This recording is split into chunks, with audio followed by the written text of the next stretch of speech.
Hi there, it's Evan Roberts from Roberts Pianos Houston, and I want to do this video about bridges and basically a very basic explanation of bridges because I'm not a full-time restorer and the restorer could see this and want to add a lot more information, so it's very basic. When you press the key on a piano, the hammer hits the string and the string touches, at the top it doesn't touch the bridge or the soundboard, on the bottom it touches the bridge, which is this piece of wood here. It goes all the way up to the top, and also that's the treble section of the bridge. And then we have a bass section of the bridge, which is here. If we want the sound, when we play a string with a key, the vibrations of the string transfer onto the bridge, and they go from the bridge onto the soundboard. So if I hit this bridge right here, you can hear the vibrations all around the whole soundboard. That's a good bridge because it's transferring the sound to the soundboard. The soundboard's well designed and the braces on the back of the soundboard are well made. When I press these notes, what happens is on the bridge here is I'm switching from one bridge to another. So the final note I played between those notes chromatically, one of those notes was here on this part of the bridge, and that was one of my F or F sharp, I don't remember. And my E was that string. And then the other note I was playing in that section there was on this part of the bridge. So what is these strings? So one of the hardest things for someone to design is when they design the bridge is to go from one note chromatically to go to the other note on a different bridge. From the treble bridge to the bass bridge, you get a switch in bridges. So they call it the break point, where you go from one section of strings and a bridge to another bridge, and that's one of the hardest things to design.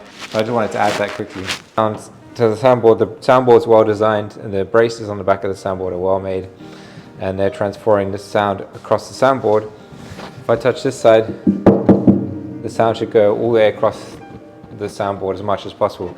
The other thing that happens is that the string, it's vibrating when you play it, but also this vibration is going down the bridge, around the soundboard, onto the other bridge. And any other note with harmonics that share harmonics with the note you press, those harmonics are going to sound too, and those strings are going to vibrate because the vibration goes along the bridge, especially when you press the pedal down. That's why if you press the pedal down, play one note, you hear a lot of vibrations. It's because they're all sharing the same harmonics and the same overtones, and the strings are vibrating in harmonic resonance. So let's go and see a bridge that's damaged. So here's what happens when a bridge gets damaged. And this little spinet, unfortunately, is going to have to go be thrown away. We have some notes here that sound dead. These notes sound good.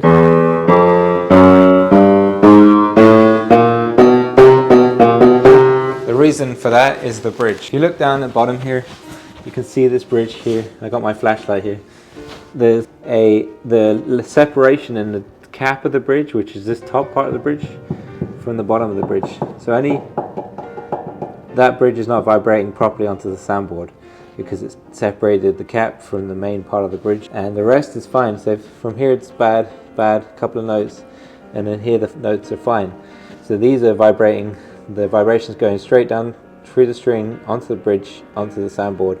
Up here, that's not happening. So you get this very changing tone when we play those notes. So that's a really basic explanation of what happens when a bridge separates and you get sort of different notes sounding on your piano. It may be if you have some very dead notes on your piano, you might want to look down inside the bottom of your upright or look at your ground and see if there's cracks or if there's any separations in the bridge. A bridge separation can be repaired. It's very costly. It's a very high-skilled, labor-intensive job. The string needs to go exactly at the right angle. When you build a new layer of bridge, the string needs to go at the same angle and needs to touch the pins at the same place. If you rebuild the top of the bridge, you need to make sure the height's correct, the angles are correct to the pins, and it's quite a skillful job. So it's not something we're going to do on that spinet. We may do that on a grand like this, and it just depends on the piano and it depends on the sentimental value, of course.